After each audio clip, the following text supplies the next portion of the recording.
고난당하신 표적일세. 낡고 거칠은 십자가를 내가 극진히 사랑하니 나의 최후의 승리의 날 면류관을 받으리로다.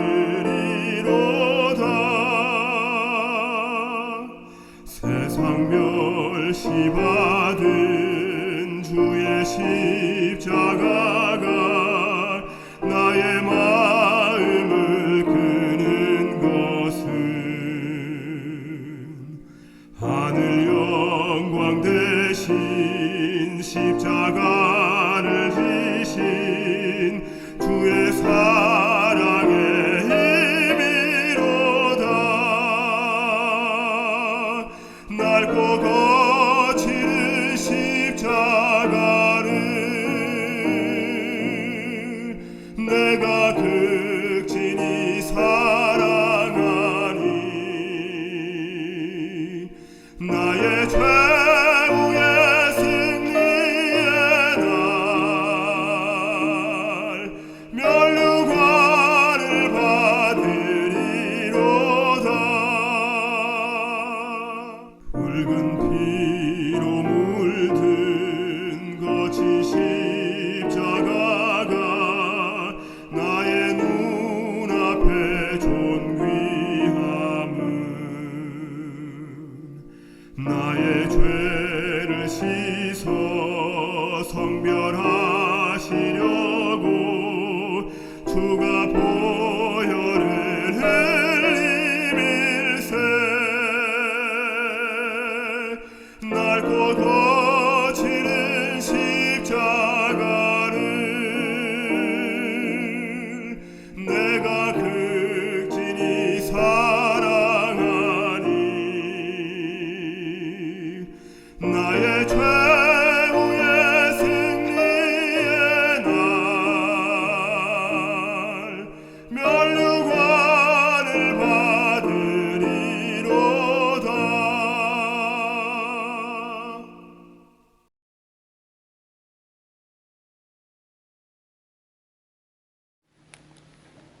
다 같이 기도드리겠습니다.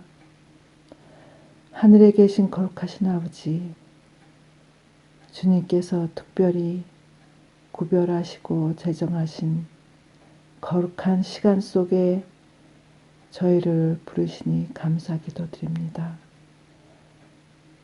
가지마다 새싹이 돋게 하시고 꽃이 피는 희망의 계절을 또한 저희에게 주시니 감사합니다. 마른 가지와도 같고 마른 뼈와도 같은 저희 심령에도 새 봄이 오게 하시어 목사님의 말씀을 들을 때에 겸손히 회개하는 마음을 주시고 복음을 전하는 일에 열심을 내도록 새로운 믿음과 새 힘을 얻도록 성령님의 강력한 역사가 듣는 저희에게 함께하여 주시옵소서. 특별히 교회에서 40일 기도 운동을 준비하고 있사오니 많은 성도님들이 참석하셔서 개인적으로나 교회 안에 커다란 각성과 큰 부흥이 일어나도록 성령님 함께하여 주시옵소서. 또한 교회에 모여서 즐거운 마음으로 예배를 드리기 원하오니 속히 이 전염병이 종식되도록 주님 인도하여 주시옵소서. 예수님 이름으로 간절히 기도드리옵나이다. 아멘.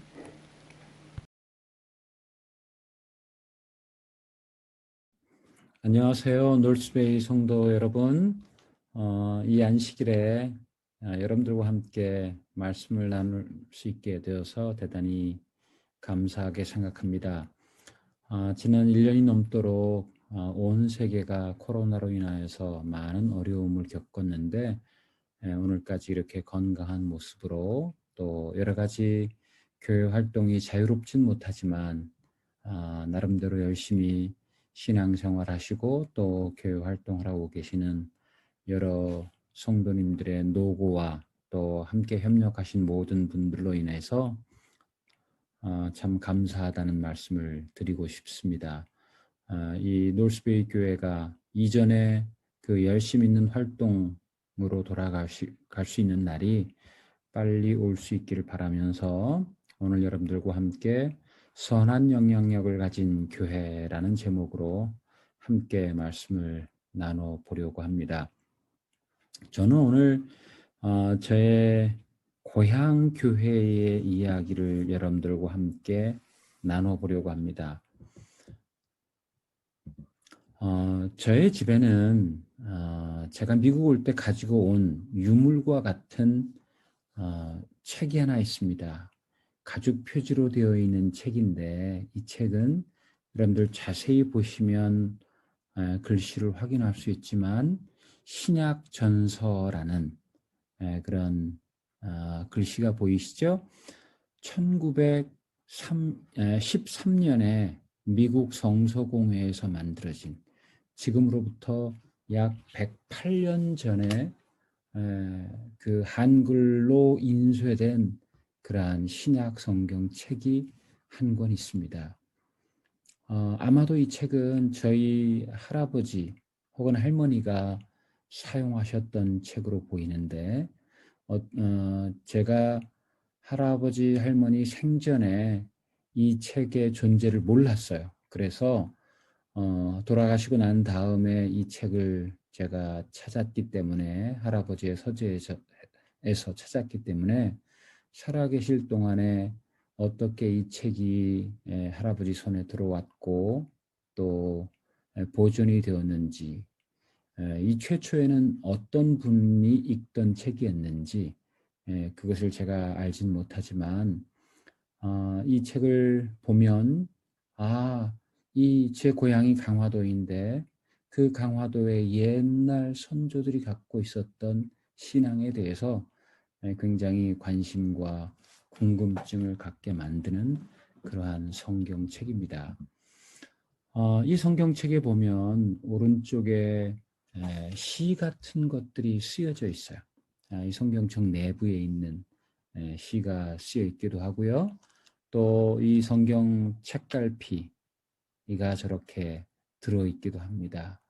데살로니가전서 5장에 있는 말씀, 항상 기뻐하라, 쉬지 말고 기도하라, 범사에 감사하라 라는 글씨가 쓰여 있는 아마도 손으로 직접 수를 놓아서 만든 것 같아요. 그리고 곳곳에 성경을 읽으면서 기록해 두었던 그런 말씀들, 또 어떤 곳에는 역사적인 어떤 목사님들, 어떤 분들의 집회에 참석했었던 그런 기록들도 기록되어 있고, 여기 있는 것처럼 신앙시도 기록이 되어 있고 해서 참 믿음을 갖고 열심히 신앙했던 분들의 그런 기록을 볼 수 있어서 이것이 저희 할아버지가 쓰신 게 아닐 수도 있어서 이 성경을 처음에 이 성경을 가지고 읽으셨던 분, 또 그분들의 신앙이 어떠셨는지 참 마음속에 궁금했었습니다. 제 고향은 강화도인데 강화도는 여러분들이 잘 아시겠지만 한강 하류에 있는 김포와 인접해 있고 인천에서도 멀지 않고 여기 지도상에 나와 있는 그 까만색 라인 이 아래쪽은 남한이고 까만색 라인 위쪽은 북한 땅인 아주 이북하고도 연관되어 있고 또 그 북쪽으로 가면 개성이 그렇게 멀지 않은, 황해도가 멀지 않은 그러한 그 땅입니다. 그래서 제가 어렸을 때 이 강화도 저 북쪽에서 가서 보면 이북 땅이 눈으로 보일 만큼 굉장히 가까운 거리에 있는 그런 곳이 제 고향인데, 놀랍게도 이 강화도에 기독교 복음이 전파된 것이 굉장히 오래전부터, 이미 120년 이상 전에 강화도 땅에 복음이 전파되었다는 그런 역사적인 기록을 갖고 있습니다. 저는 어렸을 때 강화도에 있을 동안에는 저는 감리교회 교인이었고, 또 그 당시에 저희가 살고 있던 동네에 성결교회가 또 들어오게 되어서 그 가까운 성결교회에 다녔던 기억이 있습니다. 그러다가 제가 고등학교를 서울 삼육고등학교를 들어가게 되면서 제가 안식일교회를 알게 되었고, 그 이후에 제가 안식교인이 되고 또 신학을 하고 목사가 되었었지만, 제 고향의 그 백그라운드는 감리교회 역사를 제 그 백그라운드 속에는 가지고 있습니다. 오늘 제 고향 감리교회의 그 역사를 제가 얼마 전에 좀 공부하다가 찾게 되었는데, 그들이 우리에게 물려주었던 그 신앙의 모습들이 참 아름다운 모습이 있어서 오늘 우리 여러 성도님들과 더불어 함께 그 이야기를 좀 쉐어해 보려고 합니다. 가장 한국적인 교회당이라고 일컬어지는 교회가 있습니다. 여러분 여기 사진에서 보시지만, 여기 보면 천주성전이라는 그런 한문으로 쓰여 있는 교회당이 있는데, 뭐 얼핏 저 위에 십자가가 있지 않고 또 저 교회를 가리키는 한문 현판을 볼 수 없다면, 이게 어떤 대갓집 집일지, 혹은 겉에서 볼 때 이게 어떤 절의 모습인지 구분할 수 없을지도 모르겠어요. 한국적인 그런 건축 양식을 갖고 지어져 있는 한국 성공회의 건물이라고 합니다. 1900년도에 지어졌다고 하니 벌써 120년 전에 지어진 성당입니다. 그 강화도에 가면 강화읍에 있는 그런 그 성당입니다. 성당뿐만 아니라 교회들도 상당히 그런 전통적인 양식을 따라 지어진 교회들도 역시 현존하고 있습니다. 여기 이제 왼쪽에 있는 사진도 1906년도에 축성되었다고 하는, 역시 성공의 제2 성당, 저 온술이라는 곳에 있는 그런 성당의 모습이지요. 그 다음에 오른쪽은 서도중앙교회라고 하는, 지금 현재는 서도중앙교회로 이름이 개명이 되었지만, 그러나 진촌교회라는 이름으로 오래도록 그 유지되었던 교회인데, 제가 다시 강화도의 사진으로 가서 보면 여기 강화도 본도가 있고, 그 다음에 교동도, 성모도 왼쪽으로 주문도라고 하는 섬이 있어요. 주문도에 있는 교회가 아까 보여드린 그 교회의 모습입니다.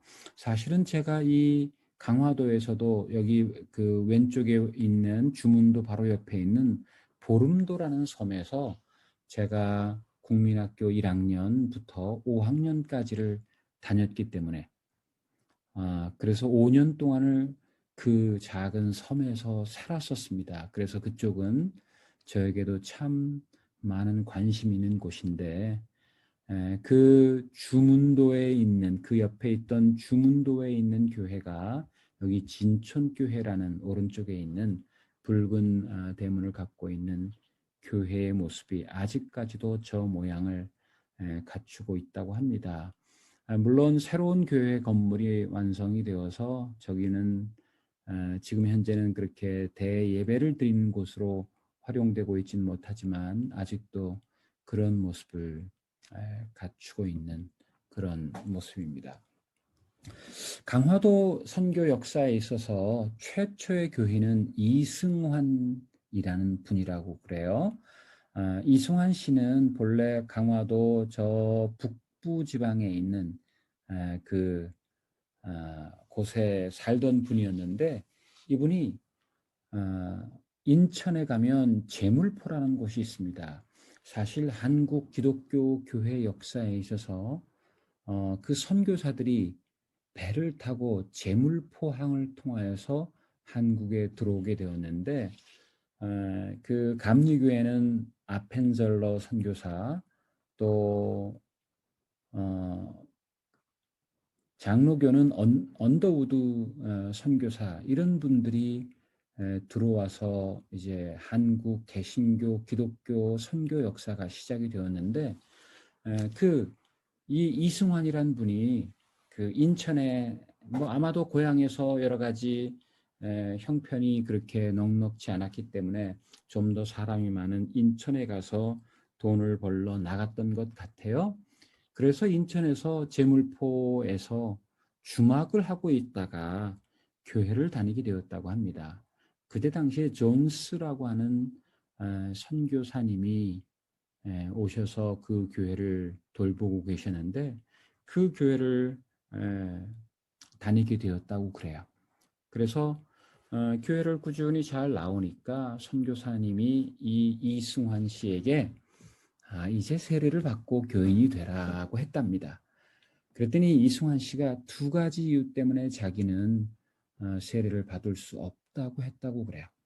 첫 번째 이유는 자기가 주막을 하고 있기 때문에 자기가 주막을 하면서는 세례를 받을 수가 없고 또 한 가지 이유로는 이렇게 좋은 하나님을 믿어서 천국에 가는 일인데 자기 어머니 병드신 어머니가 계신데 어머니에 앞서서 자기가 먼저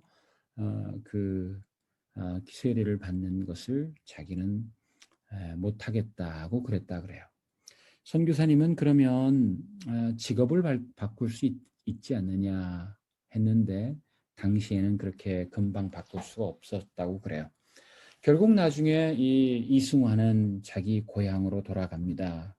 그리고 병든 노모님을 모시고 살면서 노모님에게 자기가 제물포에 살면서 배웠던 기독교 신앙 하나님에 대하여 전도를 하게 되었고 나중에 존스 선교사님과 연락이 되어서 존스 선교사님께 자기 어머니 세례를 베풀어 달라고 부탁을 했다고 그래요.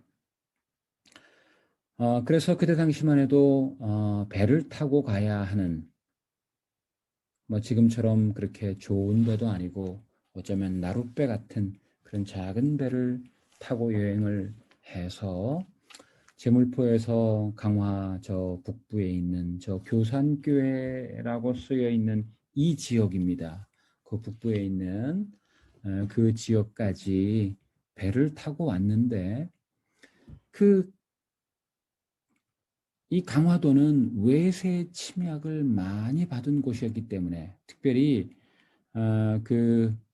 이 기독교 선교 역사 이전에 병인 양요라고 하는 프랑스 함대가 침략했던 역사도 있었고 또 신미 양요라고 하는 미국 함대가 들어와서 강화도를 침공하고 또 한국과 당시 조선과 어떤 전쟁 상태에 있었던 국지적인 것이었지만 그런 것도 겪었던 것이었기 때문에 서양 사람들에 대한 그렇게 너그러운 마음이 있지 않았던 것 같아요.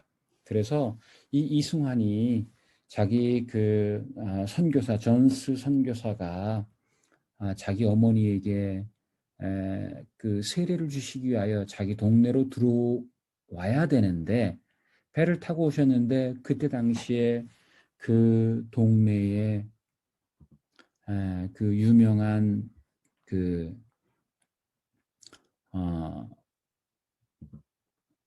김초시라는 분이 당시에 유교 학자였고 양반 집안이었던 그런 김초시라고 하는 사람이 이 존스 선교사가 자기 땅을 통과하도록 허락을 해주지 않아서 결국 그 존스 선교사가 배에서 내리지도 못하고 그렇게 발이 묶여 있는 상태였다고 합니다. 그래서 존스 선교사가 그러면 이 이승환 씨에게 어머니를 등에 업고 자기 배로 와라. 그러면 자기가 배 위에서 어머니에게 세례를 베풀겠다고 해서 이 이승환 씨가 자기 어머니를 등에 업고 보름달이 뜬 그 저녁에 배로 올라가서 배에서 그 달빛 아래서 존스 목사님으로부터 어머니가 세례를 받고 또 자기도 세례를 받았다는 그런 기록이 있다고 합니다. 그래서 지금 강화도에 가면 저런 조형물이 있다고 하네요. 저는 제가 강화도에 중학교 때까지 살았는데 제가 그 시절에는 아마도 없었던 것이 이후에 저렇게 만들어진 것으로 보입니다. 그런데 그 이후에 그 김초시, 김상임이라고 하는 당시 양반 집안에 있었던 이분이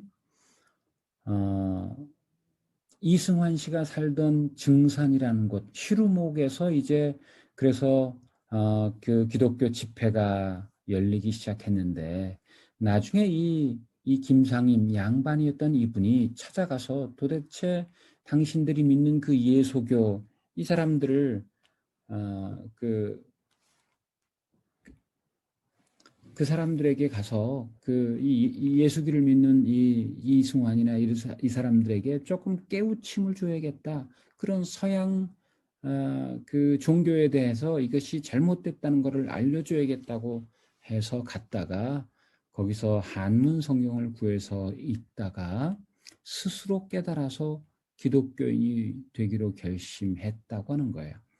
이 김상임이란 분이 굉장히 한학이나 또 여러 학문에 또 능통한 분이었고 또 정감록에 아주 빠져 있었는데 그 정감록에 나와 있는 그런 그 가르침 속에서 자기가 지금까지는 어떤 장소를 찾아다녔는데 그러나 그 정감록에서 말하고 있는 어떤 그 가르침이 바로 이 어쩌면 어떤 장소를 찾아다니는 것이 아닌 예수를 믿는 그 가르침이 그 자기에게 구원을 가져다 준다라고 하는 그런 깨달음을 얻게 되어서 나중에 자기가 그렇게 자기 땅을 통과하게 하지 않았던 그 존스 선교사를 초대해서 성경 공부를 하게 되고 또 그로부터 세례를 받은 것이 1894년이라고 합니다. 이 양반이었고 나름대로 그 강화도 내에서는 많은 사람들로부터 존경을 받았던 이 김초시의 개종으로 인하여서 지지부진하던 강화도 교회가 굉장히 많은 발전을 불러 모으게 됐다고 합니다. 이 김초시 양반이 개종하고 난 다음에 그 이승환 씨 같은 경우에는 그런 평민, 그렇게 하층민이라고 할 수 있는데 그 시루목이라는 곳에 몇몇 모여서 시작했던 한 30명 정도 모여 있던 그 교회와 또 이 김초 씨가 자기가 살고 있던 교황이라는 곳, 다리목이라는 동네에다가 자기가 예수를 믿고 난 다음에는 자기 집안에서 그 섬기던 신사와 사당들을 다 불태워버리고 그 다리목에다가 당시 12칸짜리 그런 예배당을 지어서 그 시루목에 있던 이승환을 중심으로 모였던 그 교회 사람들을 다 불러들여서 그 두 동네의 이름을 합친 증산과 교황의 이름을 합쳐서 교산이라는 이런 교회 이름을 짓고 교회를 시작한 게 1893년이라고 합니다. 그래서 서민교회였던 시루목교회와 양반교회, 다림목교회가 합쳐진 사실은 굉장히 한국 기독교 역사에 있어서 역사적인 그런 사건이었다고 하는 것이죠. 그래서 한국 이 양사면에 있는 이 교회인데 사실은 제 고향의 그 친척들이 이 양사면에 많이 살고 계셔서 사실은 저에게는 굉장히 마음이 가는 곳인데 그곳에서 벌써 지금으로부터 130년 가까이 전에 이런 기독교 선교의 시작이 이루어졌다고 하는 것은 저에게 있어서 굉장히 흥미로운 그런 이야기입니다. 그 김상임이 기독교 야소교를 믿게 되었다고 하자 그 이웃 동네에 홍의마을이라는 곳에 서당의 훈장이었던 박능일이라는 분이 아니 어떻게 김초식께서 그렇게 그 유명한 유학자가 어떻게 야소교를 믿게 되었는지 참 답답하여서 그를 찾아가서 따지러 갔다가 오히려 이 김초시에게 설득당해서 이 박능일 씨도 훈장이었던 이분도 기독교 교회를 믿게 되었다고 합니다. 본래 이분의 이름이 박능일이 아니었어요. 그런데 이분이 그 김초시에게서 기독교 교리에 대해서 배우고 기독교야말로 그 당시에 혼란스러웠던 그 외서로부터 침략을 받고 또 그 조선이 위기로운 그런 시대에 우리를 살려줄 수 있는 것은 우리가 지금까지 믿어왔던 유교도 아니고 다른 어떤 그런 것보다 이 기독교야말로 우리 이 당시의 조선을 살릴 수 있는 그런 가르침이라고 하는 것을 깨닫고 이 박능일도 이제 기독교인이 되기로 했고 또 자기 마을로 돌아와서 그 당시에 7가정을 전도를 하여서 7가문에서 예수를 믿기로 선택한 사람들이 생겨나게 되었다는 겁니다. 그래서 이 홍의마을에도 이 박능일이 기독교인이 되었고 이 본래 박능일이 그게 본래 그분의 이름이 아니라고 그랬죠? 이 박능일의 전도로 기독교인이 된 7문중의 사람들이 한날 한시에 세례를 받기로 했다고 그래요. 그런데 이 한날 한시에 세례를 받으면서 이분들은 이것은 그야말로 예수를 믿고 거듭나는 것인데 중생을 하는 것인데 우리가 다시 태어나는 것인데 우리 자신들의 그 부모들이 만들어 주었던 그 이름이 아닌 이제 새로운 이름을 갖고 살자 해서 이 7분들이 다 새로운 이름을 갖기로 서로 결의를 했다는 것입니다. 그러면 어떤 이름을 가질까 하다가 성은 조상으로부터 물려받은 것이니까 성을 바꿀 수는 없고 우리 이름을 일자 돌림으로 하자. 우리가 다 한날 한시에 예수를 믿고 세례를 받는 거니까 일자라는 돌림으로 하고 그 중간에 끝에 일자를 갖고 성과 일자 사이에 다른 이름을 하나씩 만들어서 서로 다 이름을 갖자고 했다는 거예요. 그래서 그들이 이 한자 성경에서 찾은 7글자를 써놓고 그 종이를 바구니에 넣어서 제비 뽑아서 자기의 이름을 선택하기로 했다는 겁니다. 그래서 그분들이 7글자에 능력 능자가 있었고요. 믿을 신자가 있었고 공경경자, 받들 봉자, 순수할 순자, 하늘 천자, 빛광자 이런 글씨를 넣어서 그분들이 기도하고 한 사람씩 그 종이를 제비 뽑아서 자기의 이름을 만들었다고 하는 것입니다. 그래서 여기 박능일이라는 분도 본래 이름이 박능일이 아니지만 지금 우리에게 알려진 이름이 된 것은 그분들이 이 제비 뽑아서 이 능자를 뽑아서 박능일이 되었다고 하는 거예요. 여기에 있는 많은 이름들이 뭐 어떤 분은 능일이 되었고 어떤 분은 신일이 되었고 경일이 되었고 순일이 되었고 뭐 이렇게 해서 그 이름을 갖게 되는 그런 참 재밌다고도 할 수 있지만 그분들의 믿음이 참 순수하고도 참 아름답다는 그런 역사적인 그런 한국 교회 역사에서 이런 일들은 오직 이 지역에서만 있었던 그런 이야기라고 해요. 그리고 그 지역 이 박능일 그 당시 훈장이었던 분이 자기가 그 아이들을 가르치던 그 서당을 그 교회로 만들어서 거기서 예배드리고 또 서양의 교육을 하는 학교를 만들어서 많은 사람들을 보교하고 또 가르치고 하는 일들을 했다고 합니다. 그때 당시에 그 홍의 지역 동네 사람들이 이 홍의교회 교인들이 교회 가는 것을 보고 저기 검정개 지나간다고 놀렸답니다. 왜냐하면 아니 거기는 어떤 경우에 이 이름을 다 개명했잖아요. 돌림자를 사실은 한국에서 우리 조상들이 돌림자를 한 것은 서로 학렬을 알아서 누가 어떤 몇 대가 되고 그걸 알기 위한 거였는데 여기 이 홍익교회 교인들은 이름을 다 개명을 하면서 부모 자식 간에도 같은 그 돌림자를 쓰고 또 삼촌하고 조카 사이에서도 같은 돌림자를 쓰고 해가지고 이 학렬을 모르게 했다고 해서 그 놀렸다고 하는 것이에요.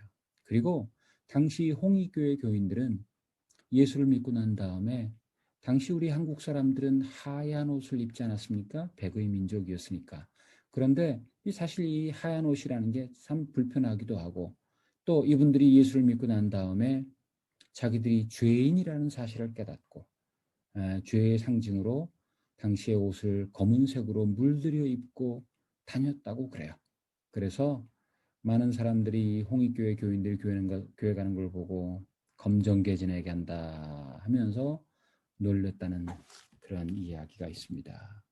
이들은 이렇게 자기네들이 예수를 믿고 난 다음에 나름대로 스스로 깨닫고 터득하고 성경을 읽으면서 얻은 그런 지식으로 나름대로 자기네들의 삶에 적용을 하면서 이렇게 하나님을 순수하게 믿는 그런 교인들이었다고 해요. 우리가 예수를 믿으면 어떻게 예수를 믿고 또 어떻게 성경을 읽는가 하는 것은 굉장히 중요합니다. 이 강화도 교회 교인들은 성경을 있는 그대로 순수하게 받아들였던 것 같아요. 그래서 성경을 상당히 문자적으로 literal interpretation, 문자적인 해석을 해서 성경을 읽었다고 그래요. 당시 이 옛날에 동방교회와 서방교회, 기독교 역사 가운데에서 이 동방교회와 서방교회의 그 성경을 읽는 그 해석 방식이 좀 달랐다고 그래요.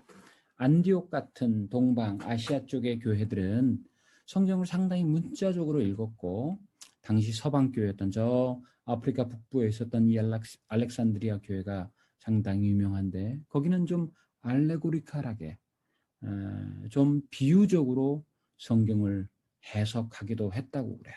서방교회 사람들이 동방교회 사람들을 좀 깔볼 때 쟤네들은 너무 문자적으로 읽는다 할 때 리더럴하다 그렇게 표현을 했다고 하는데 당시 강화도 교회 사람들은 상당히 좀 그 문자적으로 성경을 읽고 그대로 실천하는 그런 일들이 좀 보였다고 하는 거예요.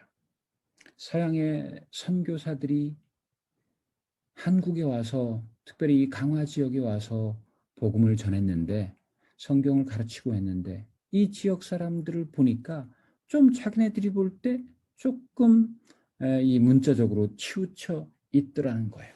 그래서 어떤 선교사가 선교 보고한 내용에 의하면 강화도 교회 사람들은 좀 문자적이더라 했다는 것입니다.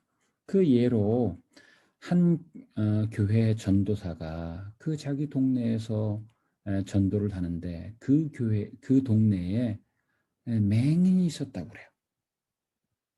맹인이 있으니까 신약 성경에 보면 실로암 연못 이야기가 나오잖아요.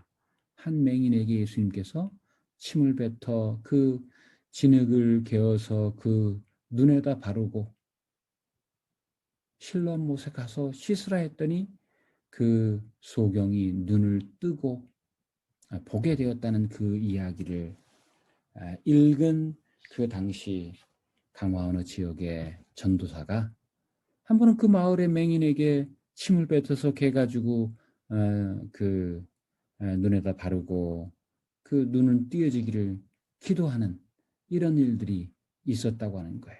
아니 성경에 그 실로암 거기에서 그 일이 있었다면 왜 강화 땅의 흙으로는 안 되겠냐 해서 그렇게 하는 일들이 있었다는 것이죠. 그래서 참 곤경을 당하기도 하는 일들이 있다고 해서 그 선교 보고를 올리기도 했답니다.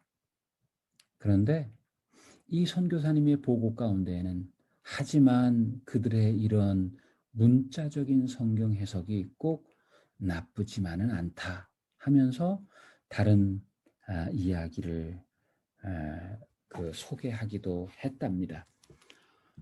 그 가운데 하나는 여기 종순일이라는 역시 이 종순일 씨도 그 아까 보았던 이 홍의교회 출신입니다. 여기 박능일 나중에 이제 이 박능일 씨도 전도사가 되고 목사가 되고 하는데 이 종순일 씨도 그때 일자 돌림으로 개명을 한 그런 홍의교회 초대 교인이지요. 그런데 이분이 당시에 꽤 그래도 나름대로 잘 살고 있는 부자였답니다. 그래서 그 당시에 돈을 많이 갖고 있고 또 그 돈을 동네 많은 사람들이 필요하다고 하면 빌려준 그런 사람이었다고 그래요.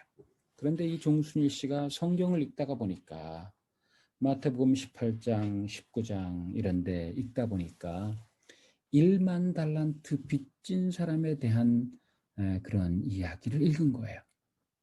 1만 달란트 빚진 관원이 임금에게 그 빚을 탕감받고 난 다음에 자기에게 500데나리온 빚진 관원을 붙잡고는 그 안 갚는다고 매질을 하고 감옥에 가둔 그 이야기를 보고 아주 그 임금이 크게 화냈던 그 이야기를 읽다가 자기를 생각하게 된 거예요. 자기가 하나님을 믿어서 구원을 받게 된 것은 정말 1만 달란트 빚 탕감받은 것 같은 엄청나게 큰 은혜인데 자기가 좀 부자라고 자기에게 빚진 사람들에게 그 빚을 갚으라고 하면 그건 참 제대로 된 믿음이 아닌 것 같다고 하여서 한 번은 이 종순일 씨가 교회 갔다 오고 난 다음에 자기에게 빚진 모든 동네 사람들을 다 자기 집으로 불렀다고 그래요. 아니 빚쟁이가 그 사람들을 불러 모으면 빚진 사람들은 도대체 우리 이 사람이 우리에게 이자를 더 내라고 하는 건가 해서 아마 빨리 갚으라고 하는 건가 불안한 마음으로 찾아왔을 텐데 이 종순일 씨는 그 사람들에게 내가 하나님의 말씀대로 살고자 당신들의 모든 빚을 내가 다 탕감하겠다고 하면서 자기 집에서 그 모든 빚 문서를 꺼내 가지고 그 자기에게 빚진 사람들이 보는 앞에서 그 모든 빚 문서를 다 불태우고 더 이상 당신들은 나에게 빚진 사람들이 아니다고 하면서 자기의 믿음을 보여주었다는 이야기입니다. 여기 지금 1900년도 6월 6일에 발행되었던 그 그리스도인 회보라고 하는 당시에 그 아펜설러가 발행하였던 이 그리스도인 회보라고 하는 신문에 이 종순일 씨의 이야기가 기록되어 있어요. 옛날 글씨로 기록되어 있어서 읽기가 좀 불편하긴 하지만 여기 내용을 읽어보면 이렇습니다. 강화 신식 양열 4월분에 강화 홍의교우 종순일 씨가 자기 죄를 하나님께서 용서하여 주심을 깨닫고 무한 감사하여 하며 또 성경 말씀을 생각하고 스스로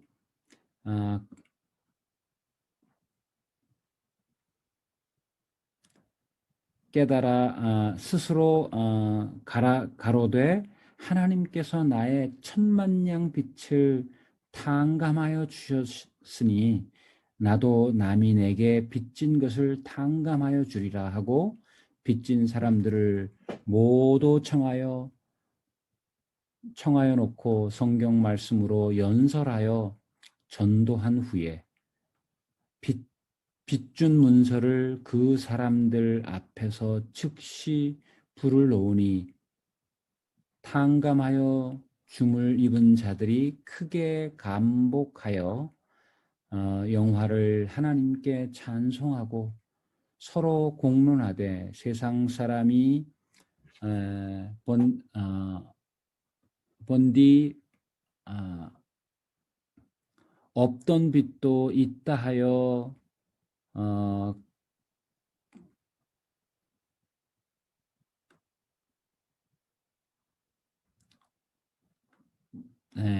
긴 취를 뭐 어쨌든 여기에 이제 없던 빚도 보통 사람들은 없던 빚도 있다 해서 그런 다른 사람의 일을 취하는데 이 예소교를 믿는 사람은 자기 돈까지 버려 남에게 적선하니 참 거룩한 일이라 한다더라 하는 이런 내용이 기록이 되어 있다고 합니다. 그래서 이 종순일 씨 정말 성경을 그대로 문자적으로 해석하여서 자기도 자기에게 빚진 자를 탕감하여 주는 그런 참 대단한 1900년도의 강화 교인들의 그런 아름다운 이야기가 이렇게 역사적으로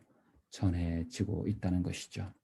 나중에 종순일 씨는요, 이뿐만이 아니라 빚만 탕감해 준 것이 아니라 마태복음 18장에 내 있는 곳을 다 팔아 가난한 자들에게 주고 나를 따르라 했던 부자 법관하게 하신 그 예수님의 말씀대로 자기의 재산을 다 팔아 당시 돈 없고 힘없는 가난한 자들에게 나눠주고 또 자기의 땅을 가난한 사람들의 묘지로 주기도 하고 또 성경을 읽다가 둘씩 짝을 지어서 전도하러 보냈던 그 예수님의 이야기를 읽고 난 후에 이 종순일 씨는 자기 부인과 함께 짝을 이루어서 땅끝까지 가서 복음을 전하라는 말씀에 따라서 강화도 여러 땅끝 이 해변가를 다니면서 여러 지역에 가서 복음을 전하는 그래서 많은 여러 지역의 교회를 세우는 그런 일들을 하였다고 그래요. 나중에 존스 선교사가 설립한 당시 목회자 양성 과정에서 공부를 하고 나중에 이 종순일 씨가 목사님이 되셨어요. 그리고 아까 보여드린 그 어, 여기 오른쪽에 있는 서도중앙교회라고 하는 진촌교회, 이 주문도라고 하는 섬, 여기 강화에서도 멀리 떨어져 있는 이 섬으로 가서 그 교회의 담임 목사로 활동을 하셨다고 하는 그런 기록이 있다고 합니다. 참 순수하게 하나님을 믿었던 강화도 교인들, 우리가 성경을 읽을 때 문자적으로 읽느냐 아니면 비유적으로 읽느냐, 어떤 것들은 비유적으로 읽어야 되기도 합니다. 내 손이 죄를 범하거든 그 손을 잘라버리라. 그것을 너무 문자적으로 해석하여서 우리가 우리의 지체 중에 어떤 것들이 죄를 지을 때마다 잘라내거나 뽑아내거나 한다면 우리가 성하게 살 수가 없죠. 그런 것들 어떤 경우에는 문자적으로 비유적으로 해석해야 하기도 하지만, 그러나 어떤 경우에는 정말 이렇게 문자적으로 성경을 자기의 삶에 적용했던 그러한 일들로 인해서 강화교회는 그 어떤 지역에서 이루지 못한 엄청난 부흥을 이루게 되었다는 것이에요. 그 종순일 목사님이 그렇게 모든 자기에게 빚진 사람들의 빚을 다 탕감하여 주고 하는 일들로 인하여서 그분이 심화했던 그 주문진 교회, 주문도에 있었던 그 진촌교회 성도들은 그 목사님의 본을 받아서 그 교인들도 자기들에게 빚진 사람들의 그 빚을 다 탕감해 주는 일들을 했다고 그래요. 그래서 그때 당시에 주문도에 있었던 그 가구들 가운데 4분의 3이 기독교인이 되는, 예수를 믿고 교회를 다니는 75%, 섬 사람들 가운데 75%가 교회를 다니는 그런 놀라운 부흥이 있게 되었다고 합니다. 제가 읽은 어떤 기록에 의하면 그 주문도는 아직도 술집이나 그 다방이 없는 그런 면 소재지 가운데 유일하게 대한민국에서 그것을 허용하지 않는 그런 곳으로 유일한 곳이라고 알려져 있습니다. 저는 제가 강화도에 살 때만 해도 저는 어렸을 때이기 때문에 그렇게 교회를 할머니 할아버지 따라 다녔을 뿐이지, 제가 그렇게 신앙이 열심히 있었던 것도 아니고 하나님을 믿는 것이 어떤 것인지 그렇게 진지하게 하나님을 믿었던 것은 아니었지만, 그러나 우리의 그 조상들이 이렇게 신실하게 하나님을 섬기면서 믿음대로 살려고 노력했던, 성경을 읽으면 그 성경을 이건 하나의 지식으로 끝나는 것이 아니라 어떤 교리로 그렇게만 끝나는 것이 아니라 그것을 실제적으로 자기의 삶에 적용을 하면서 믿게 되어서 그것이 당시 사람들에게 굉장히 큰 영향력을 미치고, 이 예수교를 믿는 사람들은 다른 어떤 것하고는 다르다라고 하는 본을 보여서 당시에 예수교를 믿는 마을들이 술을 마시던 사람들이 술을 마시지 않고 노름을 하던 사람들이 노름을 하지 않고 상당히 건전하게 바뀌어지는 것을 보면서 이 강화도 지역 많은 곳에 기독교가 전파되는, 사실은 제가 강화도에 있으면서도 제가 알 수 있었던 것은 그때 당시만 해도 어렸을 때이기 때문에 제가 혼자 이곳저곳을 여행해 보지 못했지만, 나중에 제가 성인이 되어서 강화를 방문하여서 한 바퀴를 쭉 돌아보니 동네마다 교회가 있는 것을 제가 확인할 수 있었습니다. 그 교회들이 다 이 종순일 씨 같은, 또 박능일 씨 같은, 또 이 김초시 초대교인이었던 그런 분들의 그 신앙의 영향들로 인하여서 강화교회가 굉장히 그 기독교 역사 가운데 정말 대단한 뜨거운 열심을 가진 그런 교회로 알려져 있었다고 합니다. 옛날에 전해지는 말에 의하면 개성 믿음 강화 열심이라는 기독교인들 사이에서 그런 말들이 돌았다고 그래요. 강화 사람들이 그렇게 아주 열심으로 하나님을 잘 섬기는 그런 모습을 보였다고 하는 것이죠. 사도행전 2장에 보면 초대교회의 모습을 이렇게 보여주고 있습니다. 저희가 사도의 가르침을 받아 서로 교제하며 떡을 떼며 기도하기를 전혀 힘쓰니라. 사람마다 두려워하는데 사도들로 인하여 기사와 표적이 많이 나타나니 믿는 사람이 다 함께 있어 모든 물건을 서로 통용하고 또 재산과 소유를 팔아 각 사람의 필요를 따라 나눠주고 날마다 마음을 같이하여 성전에 모이기를 힘쓰고 집에서 떡을 떼며 기쁨과 순전한 마음으로 음식을 먹고 하나님을 찬미하며 또 온 백성에게 칭송을 받으니 주께서 구원받는 사람을 날마다 더하게 하시니라. 당시 초대교회 성도들은 사도들로부터 가르침을 받아서 그 가르침에 따라 삶에 적용하고 실천하는 그런 믿음을 가진 사람들이었습니다. 그냥 말씀을 듣기만 하고 행치 않는 사람들이 아니라 말씀에 따라 자기의 그 말씀을 자기의 삶 속에 실천하여서 가난한 사람들이 있으면 조금 있는 사람들이 그 물건들을 함께 나누고 서로 먹을 것도 나누고 떡을 떼고 하는 그런 일들을 통하여서 많은 당시 백성들에게 칭찬을 받는 그런 교회가 되었고, 그러다 보니 하나님께서 초대교회에 하루에 3,000명씩 침례를 주는 그런 일들이 일어나도록 크게 부흥하도록 축복해 주셨다고 하는 겁니다. 오늘날 기독교회는 세상 속에 어떤 영향력을 미치고 있는지 모르겠습니다.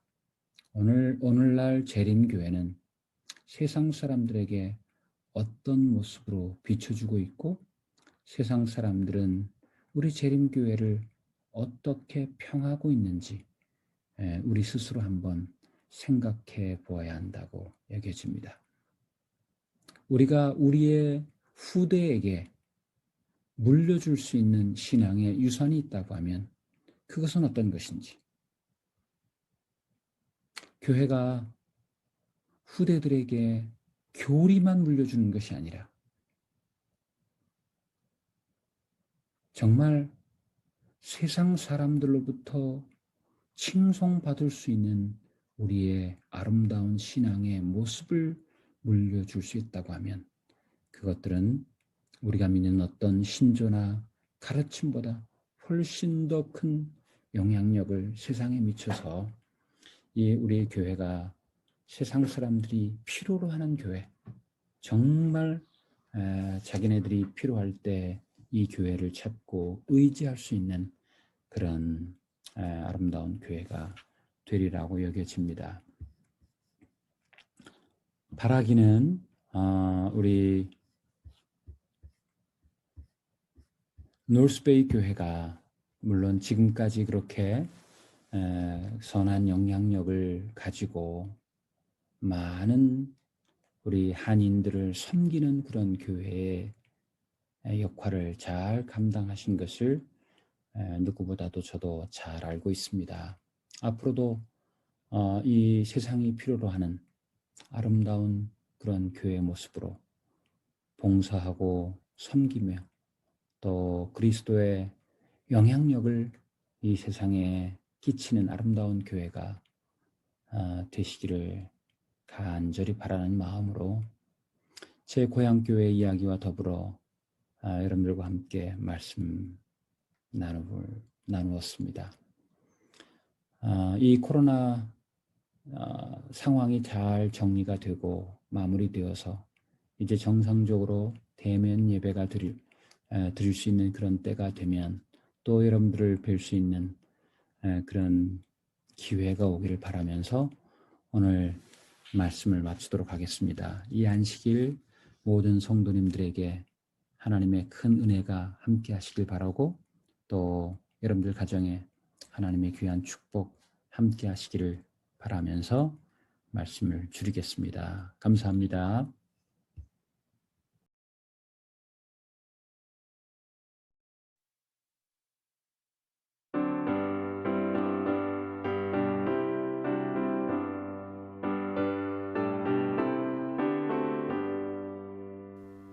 오 형제여 충실히 행하여라 주 곧 다시